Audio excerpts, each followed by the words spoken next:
Everyone, thank you so much for coming along, and also I want to pay my respects to First Nations people and to acknowledge the land that we're on. So, as you just talked about Peter's background, I just want to add a couple of things. Careful. Yeah, for those of you who don't know, Peter was born to Russian immigrant parents, and after he, I'm sorry, I've got his achievements at uni. Remarkably, Peter's final thesis at uni was a group of paintings, which the artist and architect Marg Rounds saw, and then he recommended Peter to Frank Waters at Waters Gallery. So that's how Peter came to show his work. And that first show explored themes that Peter's remained interested in since, which is the urban and built environment and its imposition on the natural world. So Peter did postgraduate study in Japan, and while living in Japan, Peter was part of a group show at the Tokyo Metropolitan Museum of Modern Art. After graduating, Peter went on to occupy really significant cultural positions in Australia. Despite having a really very busy professional life, he's always painted and exhibited regularly, and had a survey show at the Maitland Regional Gallery in 2010. Now Liz is another high achiever, a renowned teacher and school principal.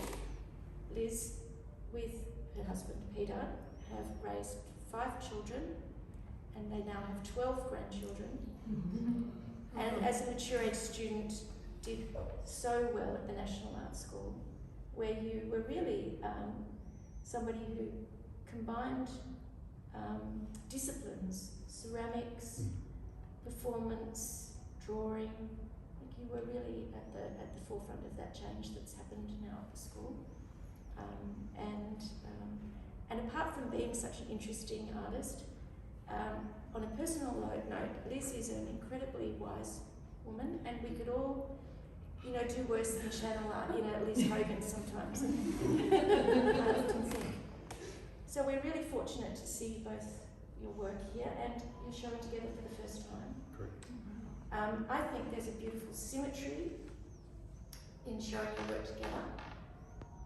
Basically, I guess we could see what we could call earth and sky. Both artists' work can make you feel like you're an explorer. Look at Peter's paintings, and off we go into that glorious space. We're zooming around through those colours, around those shapes. Peter's paintings take us outside of ourselves, out of our heads for a while, and what a pleasure and relief that is. Balancing so gorgeously is Liz's work that brings us down to earth, to clay, into our body, and what it's like to be beside another body. In both artists' work, we could think of gravity, both as a physical force and something of great significance, which is, of course, art itself. Liz, I think people understand painting in a way that they don't really understand ceramics. How do you make things? That's a question that a lot of people who have come to the exhibition here have asked me, and I sort of think as someone who's worked with clay for so long, that it must be quite obvious, but it isn't, I suppose. I was going to say it's interesting. We both are contrary to perfection in some ways, where Liz pursues something that's obviously of the hand, obviously made, and you can then extrapolate that to the earth. In my case, you can see the mark, you can see the hand making of something. And that's important for us. And that is also interesting, because that was one of the tasks we had to do way back in our art class. We were supposed to write ourselves a manifesto, and our work was completely different. And yet, the manifestos were not that far apart, and it was around those kind of things that you just mentioned. I've forgotten that. And that's so long ago, and yet I think we all have one story, really. That was more than 40 years ago. It's probably more like 50, but yeah. Yeah, just as a slight side issue, a clever person pointed out this morning that Where is it? the question about you deciding to make these vessels that don't actually hold anything. Yeah. Why are they vessels? Is that really what Yeah, we're are they doing now? vessels and they don't hold anything? Yeah, Which this is true, and they wouldn't be. I'm not sure how waterproof they would be either. Like if you use them to hold. They what? They're holding space. They're definitely holding space, and that's really important to me that they're almost breathing for me. And I think that in many cases there's such a strong link between my body and the ceramics, and the step off from making ceramics to becoming part of the performance. It's almost seamless. So I see these as bodies, and we are vessels really. So where's the difference? And I like them to be light and hold, capture that air, almost contrary to their nature, that they're a heavy substance, and yet they appear quite light and lifting, and they breathe almost. They have had creatures nesting. They had paper wasps in them. That's true. I thought that would be quite interesting as a performance piece. Just let the wasps down. My match and warmth, yeah. No, I did clean them out, don't worry. And with regards to these sorts of forms, and the forms, you can see that there are a lot of round shapes in your work. To put it round, you have you built yourself at your house down the coast a little bit of a moon watching platform. Yes. Yeah. We often like to watch the gloaming. You don't glow me this? It's the twilight. The moment after the sun's just set, and you just watch that darkness fall down. Because where we are, we live and have work in Bundina, which is inside the Royal National Park, and our block has bush all around, like a big arena of bush. So where we sit on our moon viewing platform, But we're not gloomy. it's just, we're just there right in the middle of it all. It's very beautiful. We're very lucky. And that moment of, it's transitory, which makes it exciting. Yeah, which is interesting because looking at your paintings, Peter, that They're seems transitory? that they have a mystery that's not to-do-ness, doesn't seem immediately to do with a change in towards darkness. They seem they're very bright. They don't to me. Correct me if I'm wrong. I think I'm an optimistic person. So I enjoy painting for the act of painting, and so I'm relatively happy when I'm doing that. So I need to do more of it.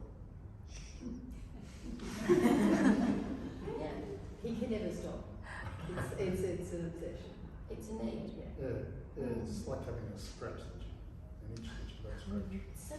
It's such a mysterious thing. Well, it's a curse, isn't it? Yeah.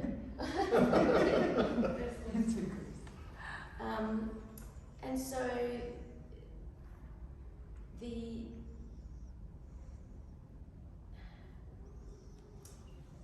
not going to ask that question.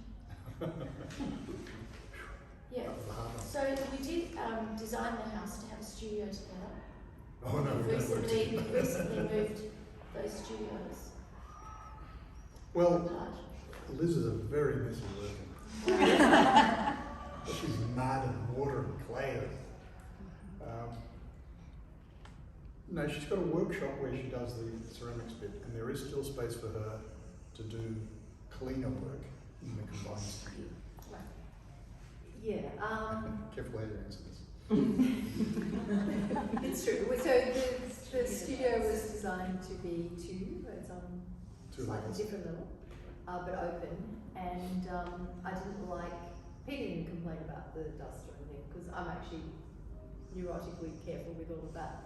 But I didn't like having the dust in a space that we also use sometimes for living spaces when we expand and the whole family comes. So we built a separate studio for the ceramics so that I can just hose it out if I need to. So, Peter, in terms of being surrounded by bush, Yes. at your place, This is. how much do you respond to that sort of Australian landscape in your work? Well, not directly, only emotionally, I think. I feel good in the bush. I need the bush, I need the fresh air, I need the green. I need the clean water of the beach. And that's reflective in the more upbeat sort of series of paintings that you see here. And Liz has said this previously, I think I respond to where I'm painting without, again, being fully aware of it. But the paintings do change. When we were in Armidale at the Regional Gallery for a few weeks, and it was during a drought, suddenly my paintings looked dry, if that makes sense. And I didn't realise that till later. And also to the light quality. In the light, Because yeah. the studio where we are now, it's got a wall of light really, to one side. Yeah. Shaded, but it's there. Yeah. That's why I like to work at night. Oh, Well, so that I can't be too optimistic. that's probably just a habit. No, yeah, I don't have to turn the lights on during the day, which is good. Yeah. There's enough light. So it is a good studio, I'm lucky. And yeah, you wouldn't necessarily look at this and think of the Australian No, bush. no. It's more how I feel in the Australian bush that is coming across here. It's just. Do you look at many other artists' work, painters' work? I have, and I'm trying not to. Oh, It's just chatter. It doesn't change my paintings. It just makes me feel inadequate. No, I do look at other people's work, obviously, and there are a few heroes, but I can't paint like anybody else. This is who I am. Whether it's new or different or important isn't important to me. Did you have to work to get rid of that critical voice? No, it's always there. It's always Yeah, there. yeah. How do I fit in? And then you go, that's stupid. It's more important to do the work. And those paintings that are, you can't paint for a particular audience or reason or outcome. So I see these as quite different, but people do see it as a continuum. Yeah, Or see it continuing. that can be very debilitating with that voice over the shoulder. Yeah, no, it's not worth having. No. Oh, and in this day and age where you're exposed to everybody's work all the time, I do avoid it. You look at it all the time. He's on Instagram constantly, and he's got the most interesting feed. So much stuff will come through, and we have quite a huge library of So you're flicking through it, and I don't think that you go there for inspiration as such, No. just to be informed and to be. It's uplifting, isn't it, to look at other people's work? Yeah, oh yeah. Look, If you think of it that way rather than trying to think that. there are people like that, yeah.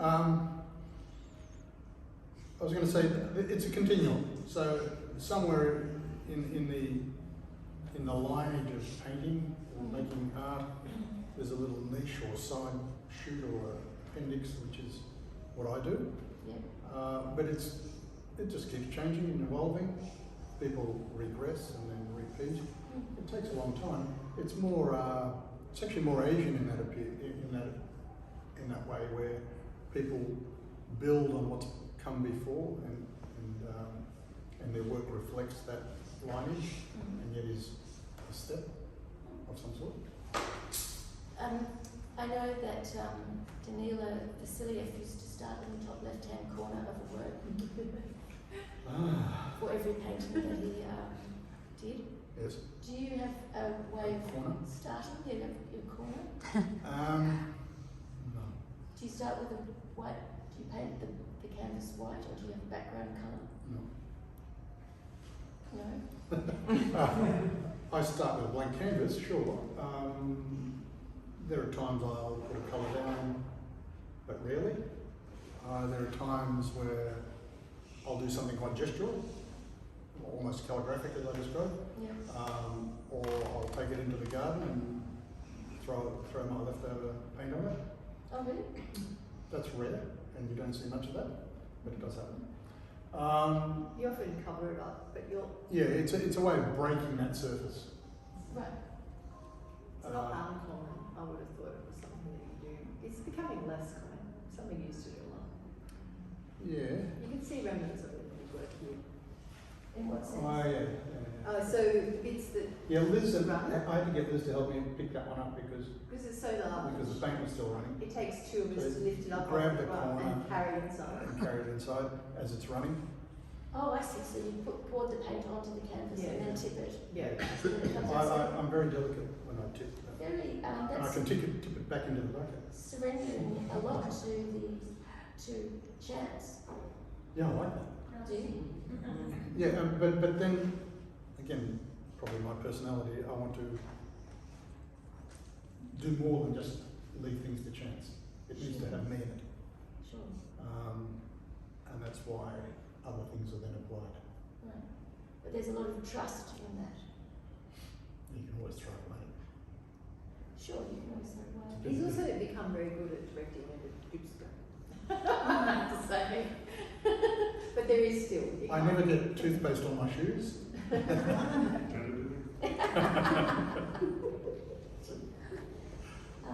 Did anyone have any questions that they wanted to ask? Either Liz? Yeah. Oh, no. I'm dying to know what you painted when you were presenting your architecture thesis or whatever it was that was picked up by Waters. Okay.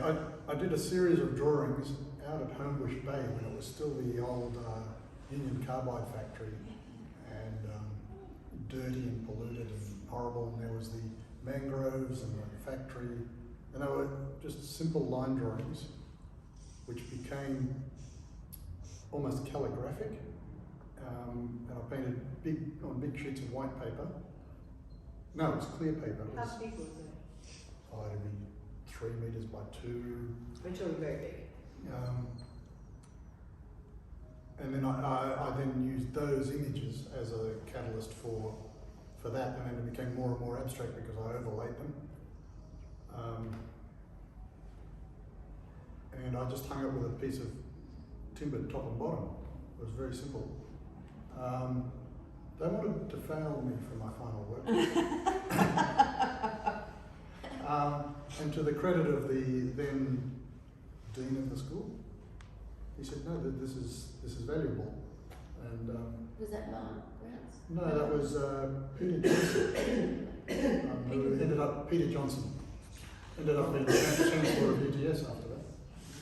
So So they didn't fail him, they gave him a distinction. well, and okay. That's so. It was either fail or that. Nothing was great. But the treaties that followed it, or sorry, preceded it, made sense of how landscape can become an abstract thing to be used to make something that becomes more. And it sounds as if you had some architectural methods Yes, involved in it. yeah, that made it interesting too. With the trace paper. It was on tracing paper actually. So I applied the calligraphy on the front, but the colour on the back. So it became really crisp. I've still got that somewhere. Yeah, I've seen it. I think the cockroaches are eating it. But What's a remarkable thing to present. That's a lot of confidence to do that. Or stupidity. Yeah, no, but did someone else see it and say, hell yeah? Or did you just think, no, I'm going to? It was like everybody had to write a final, not a thesis, but it was called something. Advanced study report.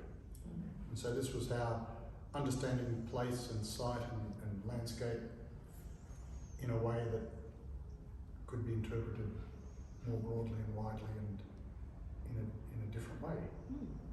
So it did make sense to do that in my mind, and it certainly did in other people's mind. But for the purists who wanted an architectural outcome, there wasn't one. Yeah, it's extremely other thinking. Yes. Yeah. It's a burden. Yeah. What's I your got a question. Yeah. So, I mean, Sonia's described her response to your work as kind of right and something you describe yourself as an optimist. Yes. I mean, looking at these images, there's a lot of dark images here as well. I wonder if they are, in fact, dark and what you want to say about that. But the other thought is related to that. I mean, and you said they're not abstract, which is interesting. So, is there a code? Like, are these images codes? Yes. Look, there is obviously, you can't just paint light. There needs to be something that you work with or against. So there is darkness in them. Yeah, I'd agree. These are lighter than previous paintings that I've done, but I don't know why. There are codes in these, yes. I'd like to think that there are universal forms, that can mean a number of things that I deploy to come to a conclusion. So yes, there are certain elements that I continually Do you reuse. want to give just one example? Of Yeah, I was going to say, you can't just leave it there, you've got to explain a little bit more. Well, the three-dimensional balls, to use a technical term, not only do they're not something, but they are a piece of colour and clearly a three-dimensional form that gives spatial implications that help the painting become what it is. So it gives depth to the field. But also the colour, they're not all the same colour. No. And some of them are flat, matte, or flat, not matte. So it depends what's needed. But the code is still, I need an element there. Do I need a drawn element or a linear element, or do I need a solid element? That's all they are. I mean, I've never had this thought until this second, so this is dangerous, but I mean, a Jungian might look at this and go, are there archetypes here? Like, is the ball an archetype or something? Am I looking I see this, the loaf of bread more so. This one here. The one above your head. And that does repeat occasionally. Oh, there's no words for it. It's behind you. Yeah. Again, it's I'm not a human. Some might lure you down. Nah. Um, And it happens in the moment. So on reflection, it's doing technical things or structural things. Does it have a meaning beyond that? It's pretty interesting though the way you describe the painting doing the work and you being the vessel for that. I mean, Yeah. it could be. Well, I'm being more Maybe honest there's a now study than I here. was in my other statement. Sorry, Izzy. Where is she? But they don't necessarily have more than that meaning. And or is it up to the viewer to bring that in? Yeah, you've got to do some work too.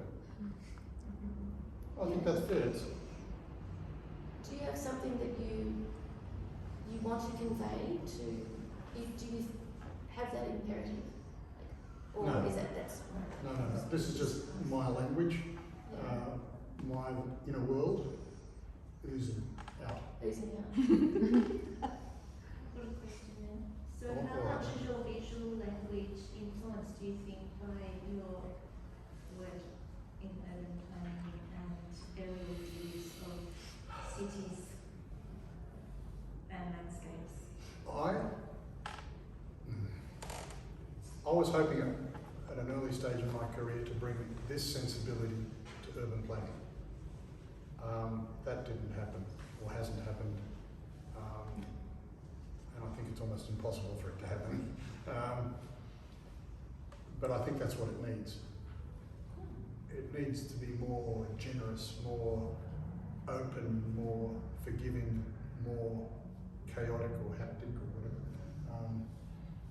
to be good urban planning. So it hasn't worked in reverse, it hasn't poisoned me.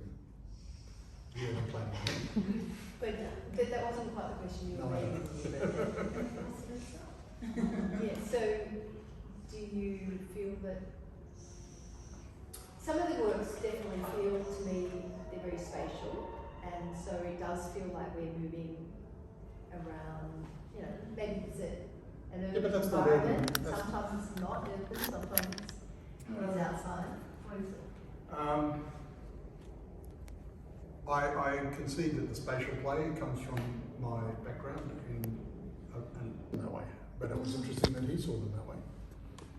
So they can be interpreted, and that's again a subconscious, not intended event. I think that can I just make the point that when we're talking about bringing sensibility such as is in these works to an architectural philosophy,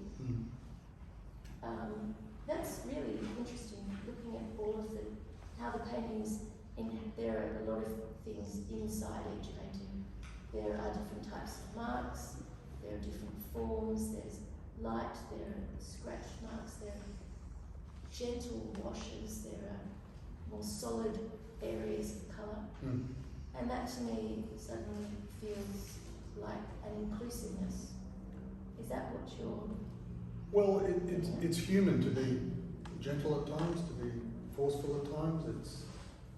It's that variety of action we all have access to. I just happen to load them all into one square. Does that? I think that should translate to how we make our habitations, our cities, our places. And I think there is room for mess and untidiness, and it's the real reality of being human. So I do tend to overload paintings. Then I run out of stuff to put on the next one.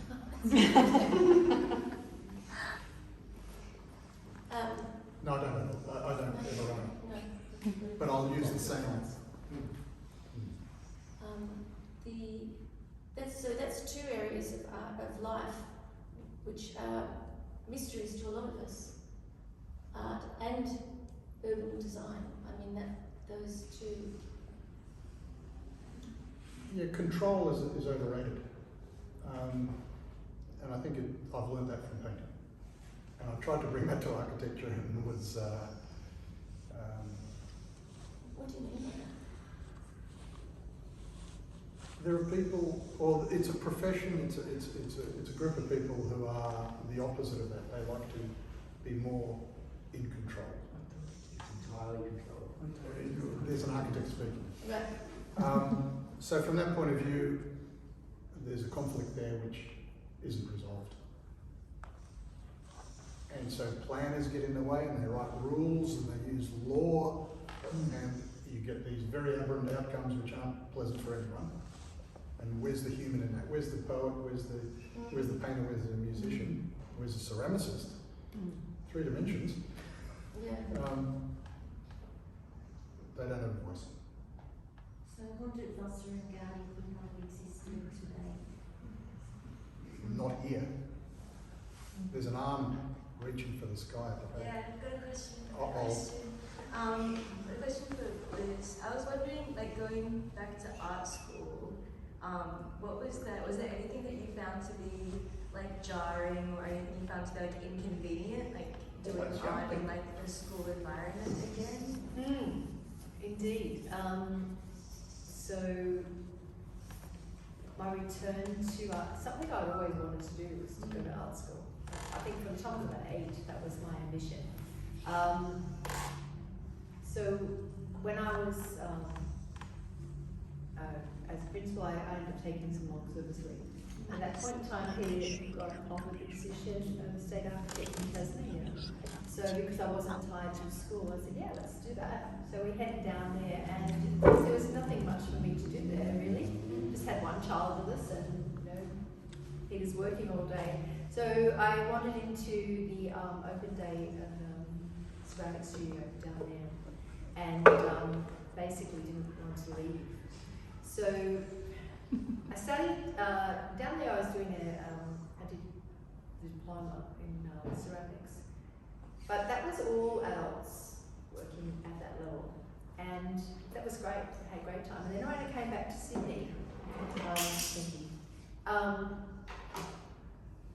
going to National Art School. National Art School is an interesting place because it does bring people from across different age groups, and there are quite a number of older ones. But in the ceramic studio that I ended up with, and I was put into second year because they said, oh, you can't possibly do. I was like, but I just want to do first year. No, we'll put you in second year. Obviously, because they can stack it then, they can get more people in first year if I'm pushed into second year. So they put me to second year, and I was in a quite small group, 9. And most of them were 18-year-olds. And I think I was late 40s, maybe. I don't know. No, I would have been in my 50s. I was 51 or something. So that was curious because the kids grew up during the time that I was with them. That was fine. That happened naturally. But for those first couple of years, they expect you to, it was a school-like environment where they do anticipate that you're going to turn up on time and that you're going to listen to all the instructions and you're going to do exactly what they tell you to do. And I was never very good at doing that even when I wasn't told. It did lead me down some problems. But it got much better once I got into the postgraduate. So the honours year was fantastic, and then the masters was just amazing. And I loved the opportunity to be inspired really by all the other people working around you and alongside you, and some incredible teachers that were very, very generous, particularly as you get further along and you build those relationships with people, and you have access to so many different resources within the spaces to do performance. Where else could you sort of develop performance? It's not an easy thing to put into a commercial gallery. It's not there's nothing there. So it was fantastic. It's a great school. Yeah, if you're thinking about it, just do it. One day. There's many people here I know who did go back and do it later, so they can always do it.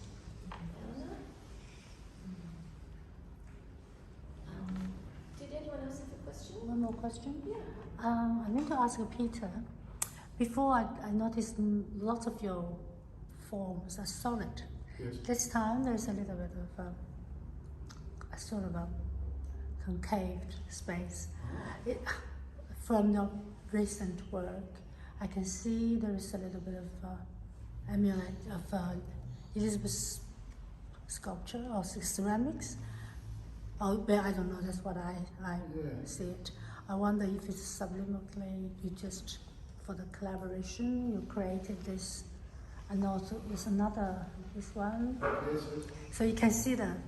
So you have to create a little bit. I'll be honest, I wasn't conscious of You it. wasn't conscious of that. See, that's what But I'm often in museums saying stop crowding the paintings and let them breathe. So maybe give us a second. That was the last painting that I did. That's for the show, this yeah. one, huh? And it's the most Okay. tight. It's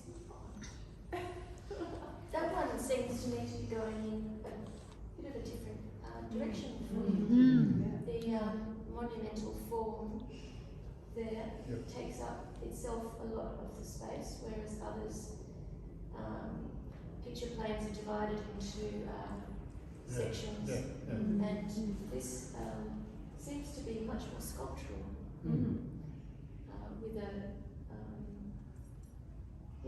that body has a really lovely conversation between the parts, but it's much more like a coherent Yes. item. How did we come to this? I don't know, but it is markedly, and that's interesting that that's the last one that you've done. It's also the biggest one here. Is the scale of that? I love working at that scale, but for some reason I worked smaller for this show. Sorry, Leah. No, sorry. Just what, maybe because, yeah, that's all right. About how do you feel influenced by the time you spent in Japan, or your consciousness of Japanese aesthetics and culture? I mean, as you know, I love the culture, I love the country. It's been a long time since I lived there. 88 till 90 was my time there. It's changed a lot since then. It's become much more international. At the time, I liked its quirkiness, its untidiness, but within parameters, which is what these, I think, do. It does exactly what these paintings do, in fact. It can be messy with bikes stacked on bikes and what have you. And yet there's order. That contrast, contradiction, tension is of interest to me. So that still plays out, but nothing direct. I'm wondering in that point, this is just coming out of that question. Would you say that the Japanese kind of sensibility of just so-ness, that sort of sense that something is just in the right place, that comes through, influences and informs your work? That's how you know when it's done. It relates in a way to that. Maybe. What about the wabi-sabi? I'm guessing he doesn't. No, you don't. I'm guessing you don't meditate for 2 hours before you lift your brush. He does meditate though. I meditate, yes. He does sit and meditate, actually. Yeah, But not before I paint. I had the same, wanted to ask you, what's your ritual? Like you get up in the morning, sit in front of the Bottle of canvas, bourbon. and then you brush it out, and you Vodka. take your wet brush and splash it. Is that the way you? No, it varies. No, there's no set formula. No. No. Every day is a mood and your emotion, how you feel. I'm slow to get moving nowadays. But the best opportunity to start a painting is in the morning. Not early morning, but late morning. That's when I'm probably at my best. Then there's lunch and a bottle of Chablis and then I often will work into the afternoon, later afternoon. Not so much into the evenings. They're my best times. And Liz is right, I'd approach it with some music in my ear and how I feel when I get up. Yeah. So the paintings start with that. Yeah. That's an example of people's feeling of perplexity around the creative process, I think. Liz, you've been doing some writing, and I guess that also requires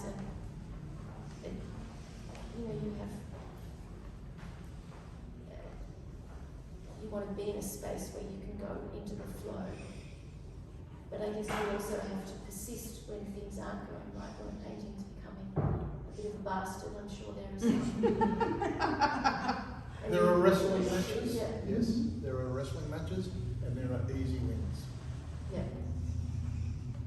And sometimes in the same painting. And do you feel like sometimes things aren't working and you just have to, damn well, like, you've got to make this thing happen?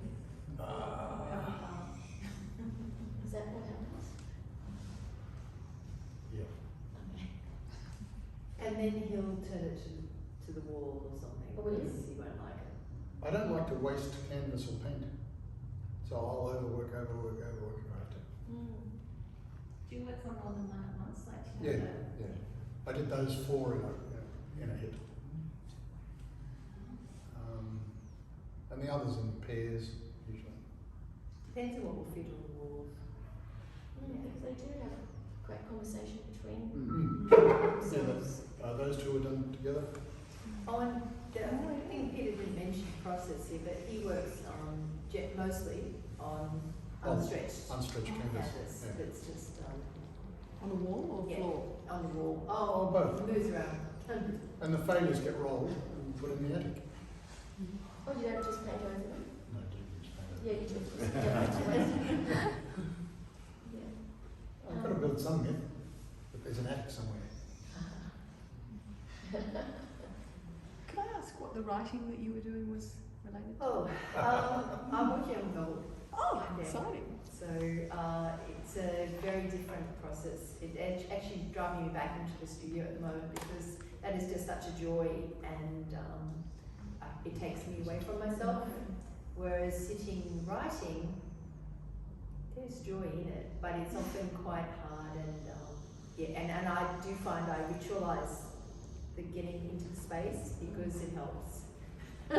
You know, I like to have a certain thing, and I set it up, I have my little, oil going and all of that kind of stuff, and go about it that way because it does help to channel it, but this is just pure joy.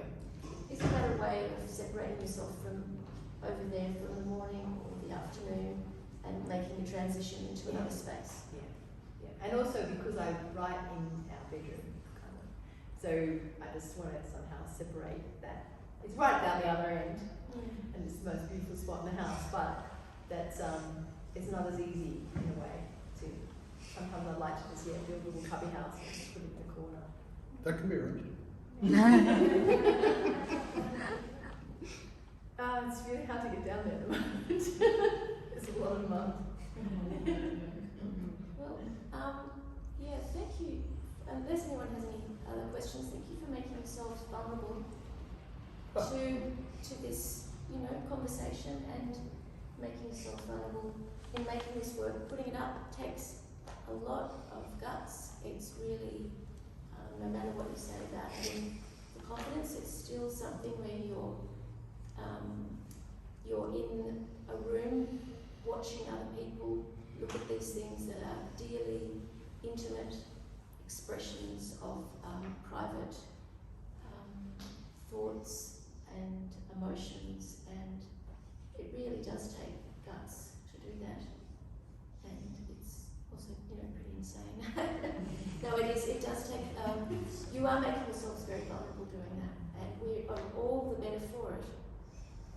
If we, and I think listening to a conversation like this is fabulous, hearing about how an artist can, how they go about making the work, what it's about. Going to art galleries is a mystery, even to people who are in the industry. It can feel intimidating. I feel intimidated sometimes going into galleries. For some reason, you don't know how long to look at things sometimes. It's a bit like reading a poem. How long do I read it for? How long do I stand in front of the painting for? Am I supposed to say something that's intelligent? Or, can I just say that's a nice blue? Is that okay? Okay, by then. Yeah, and it is. I remember thinking once, oh shit, it is okay to say, wow, that orange looks so great against that blue. And that's enough. And that shows an engagement with the work. So, yeah, thank you both for... We should thank you, Sonia. Oh, Thank you for your